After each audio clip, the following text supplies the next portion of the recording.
Okay, so this is another icebreaker kind of group cohesion activity that also has some, it brings some insight for people, okay?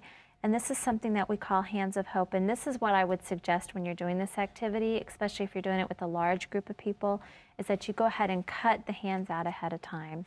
If it's a smaller group, you can certainly have people trace their own hands and cut them out as they come in, which is a little bit more meaningful because it's nice to see your own size hand up there, but when you have a larger group, that ends up taking a really long time. So I'm going to actually let you guys pass these around and pick out what color you want. One? Yes, just pick out one. Just one color. Now you're going to be writing on it, so Right. we can see the orange on the orange. Right. And so what I want you to do right now is, this is an activity thinking about the future, and it's thinking about 20 years from now. Here, I'll take this back. So I want you to be thinking about 20 years from now. And most of the time when I do this activity, I do it with couples that have children, okay? You could do it just with couples, but usually I'm working with either couples that have children or I'm working with parenting groups, okay? And what I ask people to do is, on the palm of the hand, what I want you to do is to write the names of your children, okay, on the palm of the hand that you have. And so if you do have people in your group that don't have children, but you're kind of in talking about parenting or children or something like that, like sometimes I do this with teachers, I would say write down children that are important to you, okay?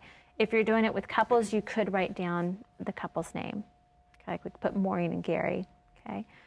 But most of the time, even if you're working with couples and they have children, it can be a helpful thing when they're even thinking about the relationship to bring up the picture of their children, keep this, focused on what this whole family idea is about, okay?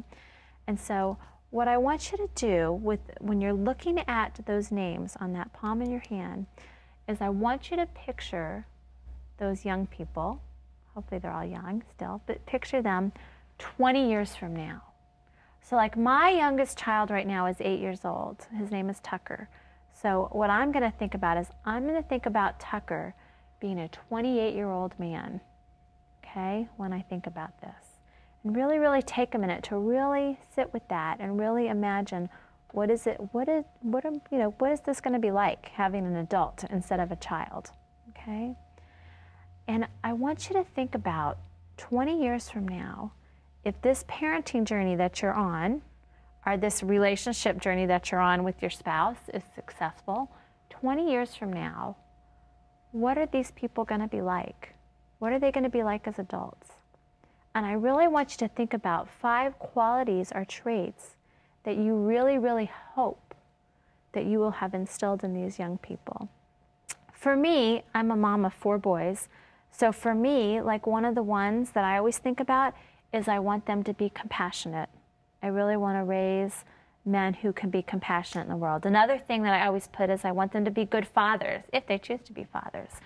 Someone's told me once that the real proof of how good a parent you are is when you see your kids parent their own kids, okay? So what I want you to do is I want you to think of 5, because what you're going to do is you're going to write 1 quality on each one of your fingers that you have on your hand.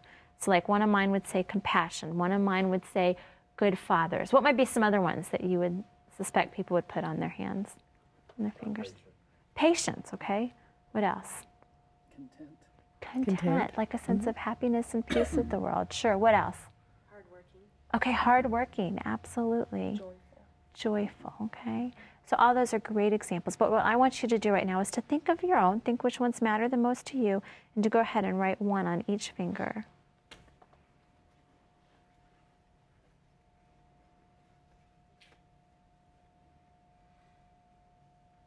While you guys are writing, I'm just going to tell you a little bit. When you're doing this with groups, sometimes some parents will put things like, or they'll say things. I always try and get them to give a few examples before we start writing, because sometimes you'll have people that will put things like, I want them to be a doctor or a lawyer, and we kind of want to steer them away from that and really think about character traits and qualities rather than exactly what they're going to do, kind of thing. So, okay, so here's the idea.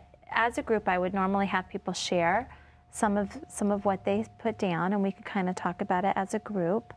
But the idea is this, is I want to really get people to talk about what are the things that they're doing now that can instill those kinds of qualities. And so if I were working with the marriage group, I might even want to have the discussion about, so what are some things in your marriage that would bring about modeling compassion for your children? Or, you know, how do you plan to get from here today with an 8-year-old to a 28-year-old who has the potential to be a good father, okay? So we kind of have that discussion, and usually what we'll do is we'll get a big poster board, and everybody will come up and they will tape their hand onto the poster board and share with everybody what they have on their fingers, and we kind of talk about it some more. And then if you have a class that meets many times over a course of several weeks, or if you have an all-day group, you could even do it with an all-day group. We hang that up in our classroom so that as discussions kind of go in places maybe where people are making some bad choices, maybe not in line with what we're trying to hope that they gain from our classes, we can always refer back to that. And we could say, yeah, you know, I know you got really, really, you know, upset with your husband, you know. But remember, we always talk about the #1 way that all human beings learn is by modeling. So I just wonder, when you yell and scream at him, are you going to get to this compassionate part that you have here, Maureen, that was really important? Is that what you're modeling for your boys? It's just a nice way to bring the topic back to what's important and what our goals are. And the biggest thing is getting people to think about what they want in the long run and not giving up what they want in the long run for what they want right now.